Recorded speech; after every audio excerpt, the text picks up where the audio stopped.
By the way, when you actually were getting into Valorant as a game, since you are someone who has observed both to a large degree, you should be one of the best people we can ask about some of the contrasts, some of the differences. So one thing I actually did wonder about purely from an observing POV is I feel like Valorant slightly veers into some of the problems Overwatch famously had, which is you've got a lot of things happening at once. And as I say, you can't show them all. Like the difference in CSGO is, look, you can miss kills. That's not the end of the world. Like as long as you get like the main entry pack and you get like the right fight and the right person in the clutch, generally will forgive you because there's only a couple of points of action in CS map. But I've seen some of the games, depending on the agents in Valorant, like you might have to look at two separate sides of the map at the same time, essentially. So like, how do you manage that aspect? Like, I mean, I assume at this point you have like teams and you're divided up or something. How do you do it?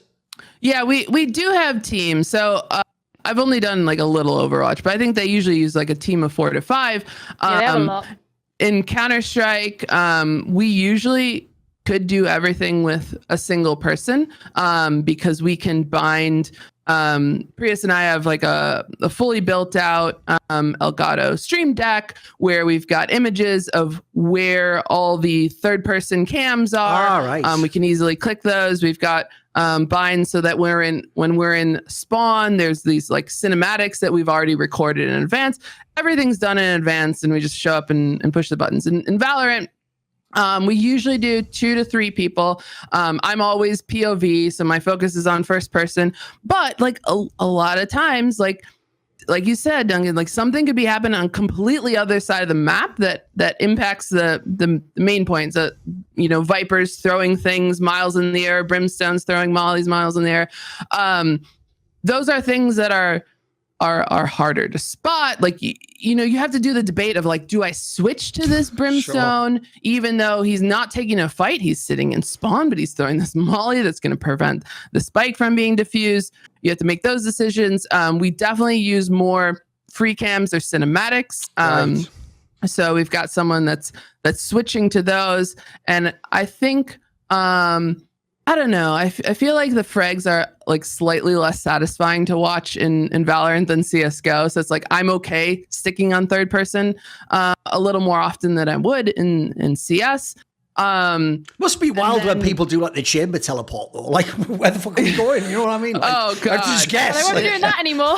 That's true. We are. Yeah. I mean, that's another thing that I have to think of too. Is like, when the round is starting, where did chamber throw their TP so that if I'm watching chamber and they TP back, like where did I end up? Because when I'm observing, I always have a plan A, B, and C. So if that plan A, that person dies, I'm going to B immediately, and then I'm going to C, and it screws everything up when the chamber's there. And then because we don't have a replay system yet, I don't know if it's yet, I hope it's yet, that getting things that we missed is not as easy. So in Counter-Strike, we've gotten to the point where like Prius and I essentially wrote an algorithm of like the most important things that you should capture, like a 3K is more important than 2K, etc. And then we hired someone else to write a bot. And so it's 7 seconds delayed. And then the things that if a 3K happened and we only got 2 of them, it will grab both the 3K. Ah, right. It records it so you can do a replay. It records it. It records it. Exactly. Right. That can't exist yet in Valorant. So the ways you can do it are at like a Masters or a Champions event. It's easier to pull all 10 players POVs into the EVS operator, and they can grab things. Not every production can pull that off, especially the online events. So we might just have a second POV observer that's literally just doing the opposite of me. So their job is to watch what I'm doing and click the other person that's taking that fight, which is actually observer. Yeah, contingency observer. Exactly. And that's actually harder than being the main observer because like trying to change your brain around to What's do the what thing you I don't wouldn't think observe? All right, that's exactly, what I gotta go look at. Yeah.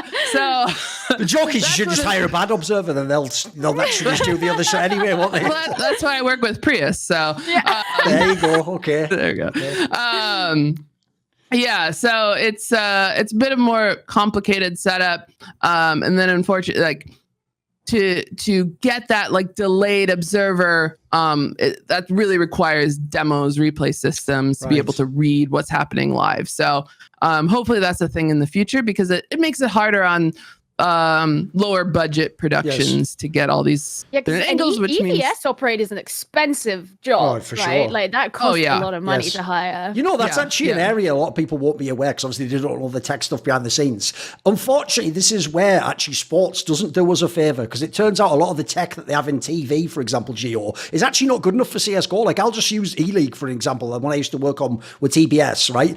Their whole thing is they had worse quality replays than normal tournaments, Geo, because they had an actual like special piece of hardware that it had to go into. I think Faceit had the same thing. Was Sapphire. it the EVS, the little like something like that? And the problem with it was everyone will know exactly what I'm talking about, because every one of these replays, it was like a really bad old school frag movie where the frame rate was too low. Do you know what I mean? Like, it would make it all like jerky. Yeah, because I guess this is the machine they use for sports to do replay or something. But like in CSGO, it actually just made it look bad when you showed like a replay. And I used to think like, why are we using that? And the joke is they would actually tell me, like, this is the best piece of technology in the world. What are you talking? Like, this costs $10,000. Like that. All right, mate. Like, it's not actually suitable for esports.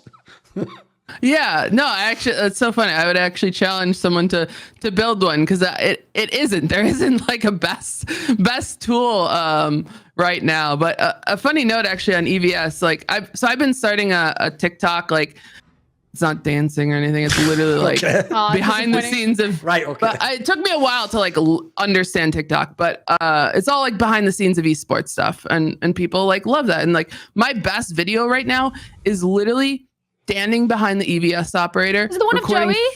Of Joey. 15 seconds of his job, and it has 1.6 million views. Fucking hell, what? Yeah, but it's fascinating, exactly. like EVS machines, because you have to be so a friend of mine explained it to me, because he was like, the thing with EVS is it's really hard to train people to do it, like, but you get paid really highly if you do. And I was like, well, why'd you get paid so much? And he was like, well, because if you fuck it up, you fucked up the whole broadcast, at least in sports, right? Traditional sports is like you're being paid to get that one perfect replay, but if you don't get it, like, you fucked everything. But also, like, you watch someone use them, and it's like, they don't even look at it, but they're like twiddling the little thing, and like, oh, they're always doing something right. Okay. Yeah. Okay. It's mesmerizing and fascinating, but it also makes me glad that it's not my job, because I would undoubtedly screw it up. Yeah, no, that's terrible. I mean, we've all seen like bad replays and we're like, what the hell? Like, why?